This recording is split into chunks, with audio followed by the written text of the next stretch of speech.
Bienvenue pour ces premières portes ouvertes virtuelles proposées par l'UCO Bretagne Sud. Donc, vous allez avoir l'occasion de rencontrer pendant ces 15 jours les responsables de filière, des étudiants actuellement chez nous.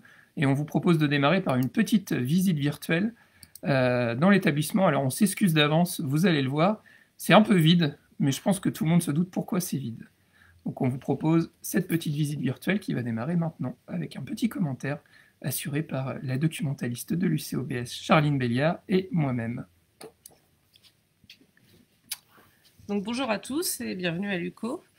Donc là, comme vous pouvez le voir, on arrive à l'accueil de l'UCO.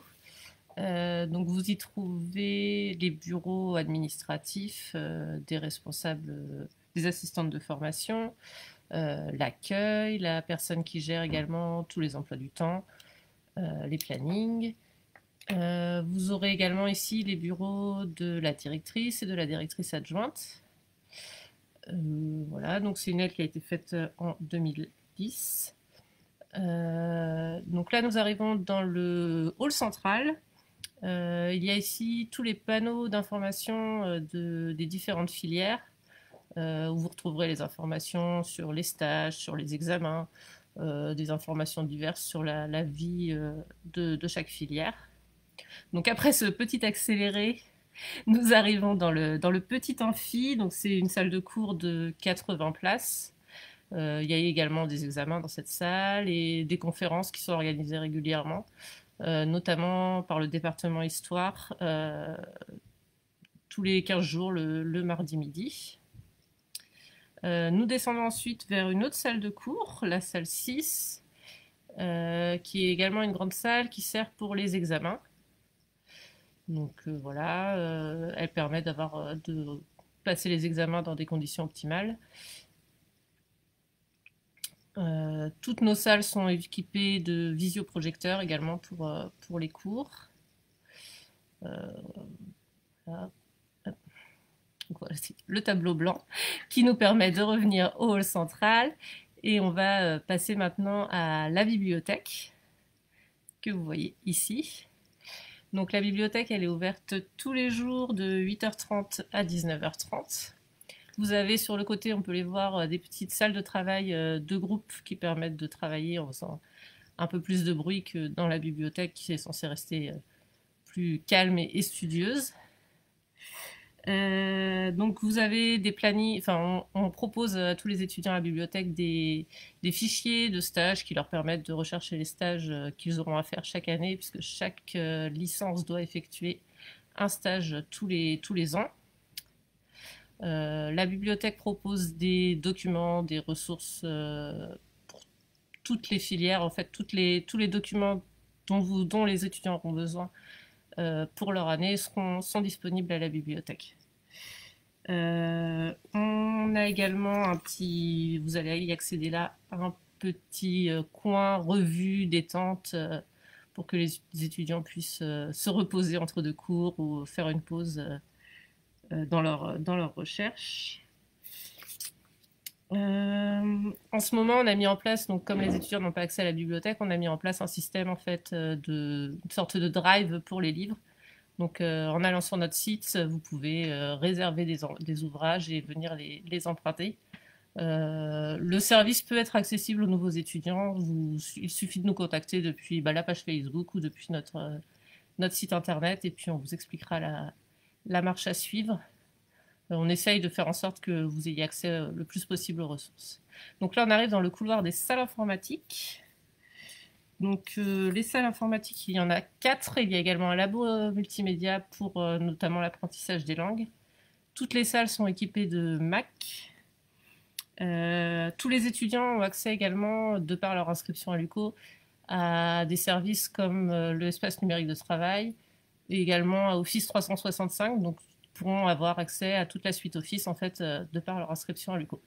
Nous voilà donc maintenant à la chapelle, donc qui est ouverte toute la journée pour les étudiants. Ils peuvent y aller quand ils le souhaitent. Il y a un aumônier présent à l'UCO qui s'appelle le Père Lacoussan. Des messes sont organisées également toutes les semaines pour les étudiants qui le souhaitent. Voilà, nous repassons donc dans le couloir, ce qui me permet de vous dire que toute la fac est couverte par le Wi-Fi. Donc on rajoute régulièrement des bornes pour que la couverture soit optimale, mais que le nombre d'étudiants augmente chaque année, il nous faut rajouter des bornes chaque année. Donc nous voici dans une des nouvelles salles du 3e étage qui ont été mises en service en 2017. Donc qui sont également équipées de visioprojecteurs.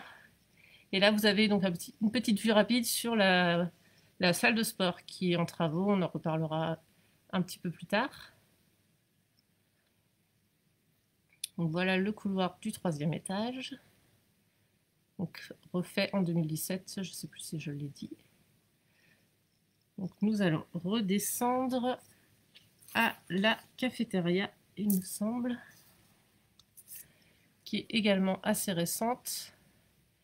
Elle a été mise en service en 2018. Donc là, nous sommes dans la mezzanine de la cafétéria, qui est un espace de détente, également de coworking. En fait, on l'a voulu assez modulable pour que les étudiants puissent se l'approprier et l'employer comme ils le souhaitent. Et si on descend, on a accès à l'espace qui est plus réservé à la restauration. Donc les étudiants peuvent amener leur repas et déjeuner sur place. On essaye de faire en sorte qu'il y ait des rotations pour que tout le monde puisse manger sur place s'il le souhaite. Donc voilà, ce cafétéria mise en place en 2018. Il y a également des événements qui sont organisés régulièrement par l'association des étudiants, mais le responsable de la vie étudiante, Monsieur Le Yondre, vous en parlera tout à l'heure. Voilà la cafétéria. Nous allons donc sortir sur l'extérieur du campus, qui est assez agréable par les beaux jours que nous avons actuellement. Et donc je vais laisser la parole à mon collègue François pour la suite de la visite. Donc là, comme Charline vous l'a indiqué tout à l'heure, donc la salle de sport est en cours de rénovation. On va rajouter 2 grandes salles de cours. Elle a été prévue pour être modulable, c'est-à-dire qu'on pourra faire à la fois des activités physiques et aussi les cours. Logiquement, ça devrait être mis en place, on va dire, dans le dernier trimestre 2020, si tout va bien. Donc là, vous avez le 3e du coup bâtiment de l'UCOBS, le bâtiment de l'amphithéâtre, donc qui, comme son nom l'indique, a un amphithéâtre, ça paraît logique. Donc on va pouvoir rentrer dans le bâtiment de l'amphithéâtre et il est aussi dédié aux salles pour l'audiovisuel. Donc là, la première salle que nous allons visiter à droite, c'est un studio photo que les étudiants peuvent utiliser dans le cadre des mineurs en journalisme multimédia et réseaux sociaux, en CERP aussi, et pour les licences Infocom. Donc là, vous voyez, vous avez à la fois un studio photo et un banc de montage. Donc on a en tout 8 bancs de montage vidéo, donc équipés aussi de Mac, et on a en plus 2 petits studios photo. Donc on traverse le bâtiment de l'amphithéâtre dans les couloirs, et vous allez voir donc le studio photo, donc qui a beaucoup de matériel. C'est surtout les étudiants d'Infocom qui utilisent ce matériel, donc avec de l'éclairage, des fonds, etc., du matériel. Donc l'idéal ça aurait été de le voir en utilisation, mais hélas on n'a pas pu le faire. Donc vous avez tous les éclairages, donc matériel professionnel. Il y a aussi un parc de caméras, d'appareils photo, beaucoup de matériel audiovisuel. Donc on redescend et là on va terminer notre visite par le grand amphithéâtre de l'UCO, donc qui contient 250 places. Comme l'a dit Charline tout à l'heure, il y a des conférences régulièrement, donc des différents secteurs. Et vous allez pouvoir donc voir les 250 places. C'est vide, mais ça tourne bien. Et enfin, on va pouvoir sortir du bâtiment et on va revenir dans le hall de l'amphithéâtre. Et voilà pour la petite visite de l'UCOBS. Donc merci à vous de nous avoir suivis. On va devoir fermer la vidéo pour l'instant et on va enchaîner directement avec la visioconférence de Gwenaël Le Yondre, le responsable de la vie étudiante, et Marion Floïc, qui est membre de l'association des étudiants. N'hésitez pas à leur poser des questions si vous en avez. Merci à vous, à bientôt.